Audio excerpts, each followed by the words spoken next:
Good evening, everyone. You are watching today's top updates. I am your host, Ishani Chaturaj, and let's take a look at the biggest stories making headlines today. Welcome to Odisha Ray News. First from Odisha. Odisha has intensified coastal security in Kendrapada district amid fears of illegal Bangladeshi infiltration. Security agencies have increased surveillance in vulnerable coastal regions, especially in Mahakalpada and Rajnagar areas, following strict verification drives in neighboring West Bengal. Moving to Bhadrak. The body of an unidentified woman was recovered from the banks of the Reba River under TD police station limits. Police suspect murder and an investigation is currently underway to identify the victim and uncover the circumstances behind the death. Now, an important infrastructure update from Bhubaneswar. The much-awaited Ekamra Kannan Hatia-Suni parallel road project is nearing completion. Officials have stated that construction work is expected to conclude within the next 10 days, while expansion plans for National Highway 316 are also in progress. And in a visually stunning development, a gigantic 140-foot sand sculpture of Lord Buddha has attracted massive crowds on the banks of the Daya River in Bhubaneswar. The sculpture carries a message of peace, harmony, and compassion, drawing visitors and art lovers from across the state.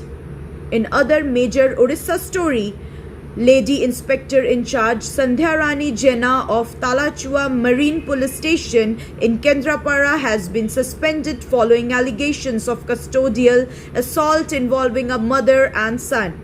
The incident has sparked fresh debate over police accountability. The National Testing Agency has informed the Supreme Court that it has introduced major structural and security reforms following the NEET UG 2026 paper leak controversy and cancellation of the examination.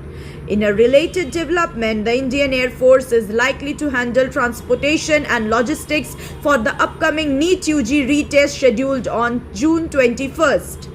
The move is aimed at ensuring maximum security and preventing any further leaks. Next, the Food Safety and Standards Authority of India, or FSSAI, has issued a notice to IRCTC over alleged hygiene violations in onboard train catering services. The authority has sought clarification regarding food quality and sanitation standards. In sports governance news, the Ministry of Youth Affairs and Sports, along with the Sports Authority of India, is set to deploy dedicated IT consultants across national sports federations. The initiative aims to strengthen India's digital sports ecosystem ahead of the Commonwealth Games 2030. And finally, from Jammu and Kashmir, heavy firing continues in Rajouri's Dorimal forest as Operation Sherovali enters a crucial phase. Security forces have tightened the cordon in the dense forest region to neutralize suspected militants hiding in the area. That's all for now. Stay tuned for more updates. Thank you for watching Odisha Ray News.